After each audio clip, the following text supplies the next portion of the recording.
Veja só a entrevista que o ministro Onyx Lorenzoni deu para Mara Luque. Nesse trecho, ele explica por que a indicação do Eduardo Bolsonaro para a embaixada faz sentido, que é uma das coisas que a gente estava falando aqui sobre a confusão entre essa vida pública e privada. Roda aí o VT. Nós temos aqui a Amazônia, que é fruto da cobiça internacional. Tudo que acontece aqui é uma coisa muito articulada, muito pensada e maquiavelicamente pensada para, em algum momento, tentar nos tomar a Amazônia. Então, a gente também não é ingênuo. O Comando de Guerra na Selva, há mais de 20 anos, prepara combatentes para evitar a tomada da Amazônia. Há 10 anos atrás, eu conversei com eles, eu estive lá, tem até uma foto ali. Aí eu perguntei, a gente tem capacidade de resistir a uma invasão estrangeira? Não, deputado, eu era deputado na época, né? Agora, se eles entrarem aqui, eles não saem, eles são treinados para não deixar sair. Parecido com o que foi feito no Vietnã, né? Lá no passado. Então, ter uma parceria com os Estados Unidos forte é muito importante para o Brasil, para preservar aquilo que é nosso. Então, a ida de Eduardo Bolsonaro para a Embaixada dos Estados Unidos é fruto de todo um trabalho que o Eduardo fez antes do seu pai ser presidente. O Eduardo já andava pelo mundo, já tinha relações nos Estados Unidos, que permitiu uma aproximação dele com a família Trump. Ele é amigo pessoal dos filhos do presidente, é reconhecido pelo presidente. O presidente Trump declarou que seria uma honra para os Estados Unidos recebê-lo lá como embaixador em Washington. E isso ajudaria ainda mais esta relação produtiva e positiva com os Estados Unidos. Ô Mara, eu confesso que eu fiquei um pouco preocupado, porque eu não achava que a gente estava brincando de war de verdade. Assim, existe a possibilidade de chegar ali o Schwarzenegger e mais 6 caras ali do comando para matar. Não esquece do Stallone. Na verdade é o seguinte, ele faz coisa para justificar a nomeação e no contexto da entrevista inteira, a entrevista está lá, o que ele diz é o seguinte, olha, a imagem do país no exterior está muito ruim pelas coisas que o presidente fala. E a nomeação, o que ele faz é tentar justificar essa nomeação. O que é um trabalho para a base parlamentar do governo, tentar justificar essa nomeação. Seria muito melhor se não tivesse mais esse problema para resolver. E aí ele coloca que o Eduardo seria um nome que ajudaria a melhorar a imagem do país. Então, que ele estaria preocupado. Agora, é uma contradição, porque, na verdade... Eu fiquei curiosa, quem são os invasores? Eu acho que é os Estados Unidos, exatamente, né? Aparentemente... se em algum momento a gente sofreu algum tipo de perigo, e eu acho tudo, enfim, o que ele falou, uma grande bobagem, seria por parte dos Estados Unidos. O que ele tenta é criar uma narrativa para justificar a nomeação do... E o que ele diz, em essência, é o seguinte, vamos botar um escrivão de polícia na Embaixada de Washington, porque isso vai impedir que os americanos invadam o Brasil. Porque ele acha que os americanos são amigos do Brasil, enfim. E o que mostra o que é uma tônica desse governo, eu conversando com algumas coisas, que eu acho que é um erro desse governo, que o governo está muito mais preocupado com o governo anterior e com essa coisa da esquerda, do que trazer a narrativa do que pode ser feito de fato, do que está sendo feito. Por exemplo, tudo isso, como o Tabet falou, tudo o que está acontecendo, por exemplo, estou falando da parte econômica, dos avanços que estão sendo feitos, ele acaba sendo ofuscado por esse tipo de coisa. A questão da Amazônia, até o agronegócio sabe que é ruim você não ter uma política ambiental, porque ele vai perder mercado. A ministra do Meio Ambiente da Alemanha disse que vai cortar mais de 150 milhões de reais em verbas para a preservação da Amazônia. O corte é por causa da política ambiental do governo e a negação dos dados de desmatamento, que só cresce, alta de 278% no último mês. Marilis, como é que isso está afetando os estados aí? Então, até trazendo mais uma informação. Qual foi a reação do Bolsonaro quando saiu essa notícia? Dizer que a gente não precisa desse dinheiro. Gente, todo dinheiro é bem-vindo, ainda mais para uma questão quando você está falando de desmatamento. O que está acontecendo com esses cortes é que os maiores doadores aí para esse fundo, que são Noruega e Alemanha, estão dando passo atrás, mas já estão começando a negociar diretamente com os estados, que claro que os estados precisam desse dinheiro para a preservação, para, enfim, evitar que o desmatamento avance. Então, os estados que fazem parte da Amazônia Legal já estão falando diretamente com essas entidades internacionais para que não precisem do governo federal como intermediador. Veja, não é problema nenhum do governo federal querer saber como é que esse dinheiro está sendo usado, como é que essas grandes cifras estão sendo geridas, mas é aquilo de novo, é o tom. Você vem dizer que essas ONGs estão usando esse dinheiro de forma errada, que os dados que a gente vê de desmatamento são mentirosos, então aí fica muito complicado. O que os governos estaduais estão fazendo, estão se antecipando a uma quebra de acordo com o governo federal e estão tentando fazer isso bypassando o governo federal. Isso pode ser um erro estratégico. A questão ambiental ela é muito séria, cientificamente, enfim, e que chama a atenção do mundo hoje para isso. E há, sim, políticas de retaliações comerciais a países que não têm uma política ambiental. Nosso agronegócio é um setor extremamente importante para o país, é o que segurou o país durante esse tempo de recessão que vivemos. Não fosse o agronegócio, a gente teria tido um problema bem maior. E o nosso problema não foi pequeno. E quando o país começa a ter declarações e ter atitudes que mostram que não estão nem aí. Eu estava em Londres, uma palestra do Sebastião Salgado lá no Foto para, enfim, um grupo de ingleses que estavam lá falando sobre a questão indígena. Ele chamando a atenção, porque o Brasil é visto como um país que tem uma reserva indígena e que respeita essa reserva. Tá? E ele falou assim, olha, isso está sob ameaça. No novo governo. Então, acaba criando, no momento em que o país precisa de atração de investimentos externos, no momento em que o ambiente internacional é muito favorável, porque as taxas de juros são negativas, no momento em que o ministro Tarcísio está fazendo um trabalho reconhecidamente por agentes aqui e lá fora muito bom. E olha que interessante o trabalho do ministro, ele pega o que ele herda do governo Temer e dá continuidade. Você não vê o ministro falando do governo antigo, não sei o quê? Ele é muito pragmático e está fazendo um excelente trabalho na área econômica. Isso tudo é ofuscado pelas declarações e por essa estratégia que o senhor falou do presidente. Quer dizer, o que ganha o país, o que ganhamos todos nós, o que ganham esses 14 milhões de pessoas desempregadas que precisam desse investimento. Esse investimento já poderia ter vindo para o Brasil, inclusive num fluxo bem intenso, dadas as condições internacionais, se o presidente se ele fosse um presidente para todos, tivesse uma estratégia que não fosse essa igual a do ex-presidente Lula, Mara, como o senhor mesmo colocou. Aproveitando só para completar a provocação da Mara, deputado, pedindo desculpas e até entrando um pouco na área dela, o maior ganho possível econômico desse governo, que o governo Jair Bolsonaro tem a chance de conseguir antes do final do mandato, é o acordo de livre comércio Mercosul-União Europeia. Exatamente. A postura agressiva em relação ao meio ambiente do presidente põe em risco justamente aquele que pode ser o mais importante acordo comercial já feito pelo Brasil, que seria um mérito do governo Bolsonaro. Eu diria para vocês o seguinte, ao longo dos últimos anos, o Brasil teve uma submissão na questão ambiental a outros países. O país foi submisso.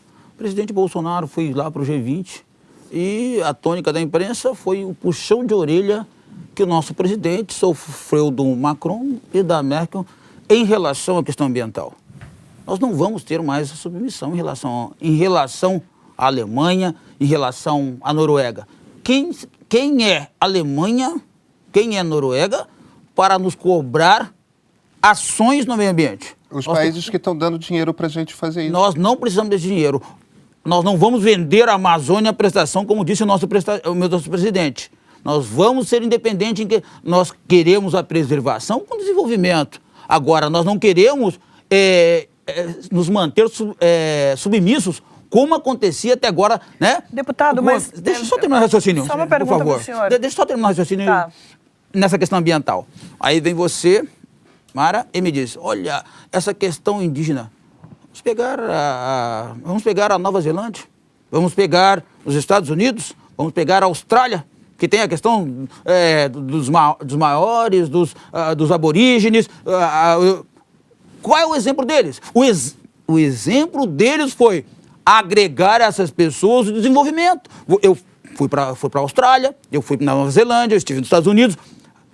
Estados Unidos, os cassinos estão ao lado, trazendo desenvolvimento, já que foi tudo devastado em relação aos indígenas dos Estados Unidos. Então agora eles estão tendo uma outra fonte de renda. Na Nova Zelândia e na Austrália, os locais de visitação são explorados pelos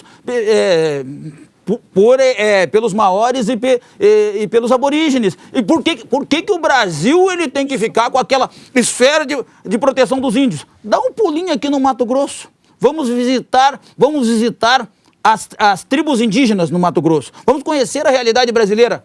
Um cacique ganha 10 mil reais por mês. Um pajé ganha 8 mil reais por mês. Cada índio que nasce ganha R$1.000 por mês. A FUNAI que paga. Quem paga? Eu, você, quem está nos assistindo nesse momento, sem fazer o quê? Nada. Então nós temos que buscar fonte de rendas. Vai lá, aqui Tocantins, Mato Grosso, vai lá visitar as tribos indígenas. Tem 10 caminhonetes 0 quilômetro para transportar os índios. Tem 20 barcos, cada um custa 18 mil reais para levar índio para tomar cachaça no distrito mais próximo. Então não tem que parar com esse coitadismo indígena. Tá? Nós temos que fazer com que a gente explore essas terras indígenas, que a gente traga o desenvolvimento. Você acha que índio não quer TV? Índio quer morar em oca. Não, índio não quer morar em oca. Índio quer casa, índio quer carro, índio quer ter... Os pajés têm celular de 7, 8 mil reais. Os mais caros que você possa imaginar, o índio tem. Os caciques e os demais. Os demais não têm nada. Então, nós não podemos ficar com esse coitadismo indígena do país, esse coitadismo ambiental do Brasil. Nós temos que avançar. Nós temos muitas riquezas, os outros países desenvolveram avançando nessa questão ambiental e o governo Bolsonaro, vai fazer o mesmo. Posso só falar? Eu morei 2 anos. Eu morei 2 anos na Austrália. O que é com a realidade do aborígene lá é um pouco diferente disso que o senhor está falando. Porque assim, o governo australiano, inclusive, tem uma dívida histórica com os aborígenes até hoje, porque tratavam muito mal os aborígenes, tentaram fazer essa reintegração que não deu certo. Hoje tem regiões onde os aborígenes moram que o homem branco não chega perto, por quê? Os aborígenes desenvolveram um alcoolismo enorme por conta mesmo problema nos Estados Unidos. Dessa tentativa de integrá-los à sociedade. Eles têm um jeito de viver, um estilo de vida diferente do homem branco. Então, assim, não é desse jeito que o senhor falou. Porque existe uma inserção. Existe uma inserção, mas é para o aborígene que quer viver nas cidades. Senão, você tem vários lugares que são preservados, que o homem branco nem chega perto, justamente porque eles entenderam esse problema. Nos maoris, na Nova Zelândia, teve uma reintegração maior, mas a cultura maori é muito festejada na Nova Zelândia, e a Nova Zelândia é um país totalmente diferente do Brasil. Deputado, independente da questão, realmente, algumas coisas que você falou aí, a gente sabe que acontecem mesmo em relação aos índios, e não é a realidade de todos. Mas eu queria saber, em relação especificamente à Amazônia, qual é a ideia do PSL para a preservação da Amazônia? Porque, pelo que o senhor acabou de me falar aí, seria então o caso da gente fazer logo, transformar a Amazônia num shopping ou num cassinão, poderia ser melhor para todo mundo. Mas existe alguma ideia de preservação da floresta amazônica? Isso aí quem vai poder falar melhor é o nosso presidente Bolsonaro, quando você entrevistá-lo, é o ministro do Meio Ambiente, é o nosso Ministério da Defesa com as Forças Armadas, dizendo qual o tipo de exploração. Né? Mas iremos sim, é pretensão do presidente construir a estrada para que a gente consiga ampliar isso, levar a rede... nós temos um estado abandonado que não tem energia, que depende da Venezuela, vamos fazer essa extensão aos estados. É trazer o desenvolvimento. Nós podemos fazer dessas regiões, fazer a exploração, seja seja mineral ou qualquer outro tipo de exploração, buscando a riqueza, levando a riqueza para aqueles que moram ali e aqueles que quiserem ficarem afastados lá, como uma parte dos aborígenes ou aqui uma parte dos índios. Nós temos algumas pouquíssimas tribos isoladas e que não querem esse desenvolvimento, mantê-las, não temos a menor dificuldade. Mas nós temos que avançar. Como a Austrália avançou, como a Nova Zelândia avançou, como os Estados Unidos avançaram. Então nós temos que nós não podemos ficar naquele vitimismo que o índio brasileiro é vítima, que o meio ambiente é vítima. Cadê o exemplo desses países? Cadê as florestas da Alemanha? Cadê as florestas da Noruega? Cadê a caça-baleia que a Noruega faz todo dia? Mas então, eles querem dar exemplo. Mas então eles querem dar exemplo ambiental para o Brasil. Eles querem dar aula para o Brasil. Nós não vamos manter. Nós não precisamos de esmolas da Alemanha. Nós não precisamos de esmolas da Alemanha nem da Nova Zelândia, tá? Nós queremos o desenvolvimento da Amazônia, do Cerrado, como foi feito. Hoje, o agronegócio é espetacular. Por quê? Porque o agronegócio desenvolveu no Paraná. Então, nós não podíamos devastar parte da Mata Atlântica para o desenvolvimento do agronegócio no Paraná, em Santa Catarina, em Goiás, no Centro-Oeste. Então, a gente tem que parar. A gente não pode comer, a gente não pode beber. Então, a gente tem que continuar aculturado. Deputado, nós somos um país que tem... Só terminar o raciocínio, muito curto. Nós somos o país que temos a menor exploração, né, de área agrícola do mundo. Nós somos um dos países que tem a menor exploração agrícola do mundo. Nós podemos fazer muito mais. Nós somos a maior plantação agrícola do mundo. Nós temos, é um absurdo. Como que nós somos o país que menos explora? Nós somos o país que mais explora a agricultura do mundo, nós somos... É inadmissível que um país como o nosso... Deputado, o senhor me permita. Permito, 1, 2, 3... O senhor me permita, primeiro... Indígena não é obrigado a ficar em reserva. Quem quiser vir para São Paulo pode quando quiser. Somos todos livres no Brasil, por enquanto, pelo menos. Não. A FUNAI não deixa, né? Não, é claro que deixa. Vários vivem no Amazonas. Não, a FUNAI não deixa. Mais do que isso, deputado, me parece que existe um equívoco fundamental na lógica da política do governo, que é o seguinte: é não reconhecer que estamos deixando a era industrial, que a era industrial já está passando, que estamos entrando numa nova era, que é numa era baseada em ciência e tecnologia, que a maneira que o Brasil tem mais fácil de se encaixar nessa nova era econômica, que vai ditar o século XXI e provavelmente a primeira metade do século XXII, é a exploração técnica e científica da biodiversidade. Vamos fazer que isso existe também. Lá. Não é fazer também. É o fundamental para a economia brasileira no futuro e que isso só será possível com a preservação do espaço íntegro do Amazonas. E, principalmente, se existe uma única coisa que nós podemos garantir que deu certo na política de reservas para os indígenas é o seguinte: onde há reserva, a floresta ficou intacta. Nós não vamos ficar sem comer. Nós precisamos sustentar. Hoje Mas o presidente disse que nós não temos fome. Hoje o país cresce. A riqueza do país hoje é o agronegócio. A riqueza do país... Desculpa, eu estou preocupado com o futuro. Nós vamos desenvolver em todas as áreas. Nenhum país... É preciso preservar, deputado. Vocês não percebem isso. O Brasil não Vocês não valorizam ciência e tecnologia e não percebem Nós valorizamos. Tanto que o especialista que foi substituído no INPE foi elogiado pela imprensa pelo seu currículo espetacular. Nós não vamos fazer besteira. Sim, nós vamos entregar um país melhor. Vocês viram que mudou o noticiário? Que hoje o nosso governo não é um noticiário policial. Nosso governo é uma discussão hoje, né? Da reforma da Previdência, sobre a inépcia da reforma tributária, na lida com ciência. E das questões ideológicas. Só e fazer uma pergunta que eu estava querendo falar atrás, que o senhor falou várias vezes que a gente não vai ficar dependendo de esmola de outros países, mas respeitar acordos internacionais, fazer parcerias internacionais que o mundo todo faz, isso é receber esmola? Nós vamos cumprir os acordos internacionais. Agora, nós não podemos ser submissos, né? E não fazer a exploração mineral, a biodiversidade. Nós não podemos ficar submissos a isso. Nós temos que desenvolver, tá? E não podemos ficar ligados a regras da Alemanha, da Noruega, de A, de B. Que a Amazônia seja um local de desenvolvimento. Não são regras específicas de um ou de outro país, são regras internacionais, aprovadas por Brasil. entidades internacionais. Porque assim, o país depende de investimentos estrangeiros. O governo entende isso. Quer dizer, Entende, Paulo com Guedes certeza. Nós entende temos isso, o Paulo Guedes, Pois é. nós temos o ministro das Relações Exteriores. O Brasil, Mas, o então- Brasil não vai manter a política, a política de Venezuela, Cuba, Angola. Não, nós vamos agora avançar. Nosso relacionamento é com os Estados Unidos, com a França, com a Itália, com a China, deputado. com a Rússia, com países em desenvolvimento, com a Austrália. Esse é o nosso caminho. Tá? E Deputado. esse caminho exige ações, seja na Amazônia, seja no Cerrado, seja no Brasil todo. Nós temos que mudar isso. Mas a política ambiental é vista por investidores, capitalistas, que fazem investimento, que vivem do lucro das suas empresas.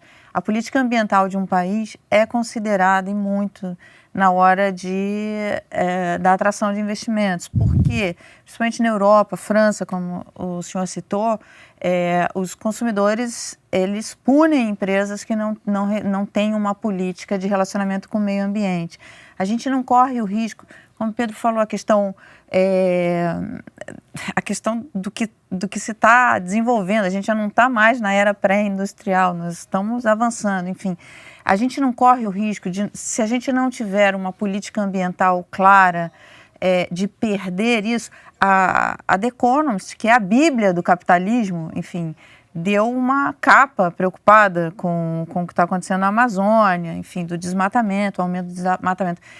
O governo não se preocupa em como isso, a falta de uma política clara em relação ao meio ambiente, possa atrapalhar a captação desses investimentos? Mara, nós temos uma política clara em relação ao meio ambiente. Nós não vamos ser submissos a nenhum país, vamos gerar sustentabilidade com desenvolvimento, ok?